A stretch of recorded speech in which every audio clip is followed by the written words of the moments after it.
Oh, guys, nakita na ba kayo ng lababong mukhang kalan, mukhang gas stove? Akala ko to gas stove. Oh, di ba kinabog yung mga bahay ng mga mansion na nililinis ko sa Australia? Joke. Di ba naman nililinis ko? Ito, nakakita na ba kayo ng linisan ng baso? Diyan, pag madumi ang baso, wala kami pang mayamang baso. Yan, dyan, ipapasok ko siya dyan at lilinisan niya dyan. Ganon. Dito mo naman nilalagay yung sabong. Dishwashing sabon, char. Ayan. At, tingnan mo naman kung anong klaseng mga pindutan yan. Parang kalan lang. Oh, di ba? Pang mayaman. Ito po, ang bahay ni Maria Cristel de Lucena. Na ni-build pa lang. Oh, meron ba kayong ganyan? Hihila-hila. Oh. Ay, balik. Ibalik natin. Ayan. Tapos, papatayin mo yan. Tapos, panghugas ng gulay. Meron kayo niyan. Parang ulan lang, di ba? Parang may storm, parang may bagyo. I-off natin.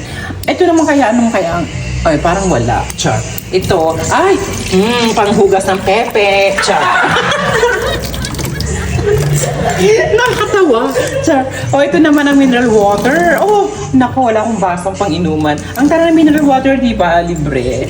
Pampalakas. Ayan, kung malakas, mahina. Ganon, guys. Hindi ko alam kung ano to. Ay, kung pwede mo siyang ibaba, yan. Di ba? Ang taray.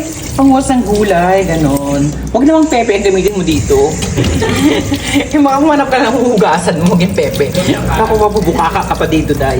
Diba? Ang cute-cute. Yan, ang lababo ng mayaman. Yung mayayaman yan sa Sydney. Naku, wala silang ganyan. Meron pa yan. Talagdanan sa Pangasinan. Chopping board sa English. Sangkalan sa Tagalog. Di ba, bongga? Hindi yan. Ito yung sa Pepe.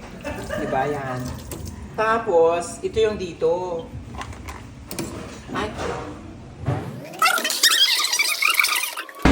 Go. Ito naman, alam niyo para saan to? Huwag niyo lang isipin pang baby niya, may baka siya dyan, ang liit. Ito ay pang fish or meat. Yan, hugasan mo siya dyan. Bubuksan natin. Ganyan. Hugasan mo yung isda. Kunwari, imagination ko may isda. Diyos ko, may patinda! Oh my God! Hugasan ng pating. Yan. Hugasan mo ng gulay, mga dahon-dahon, saluyot, ganun. Kung wala ka nang pambiling saluyot, damo, pwede mong iluto. Hugasan ang damo dito at iluto. Yan dyan, pwede mo siyang hugasan. At meron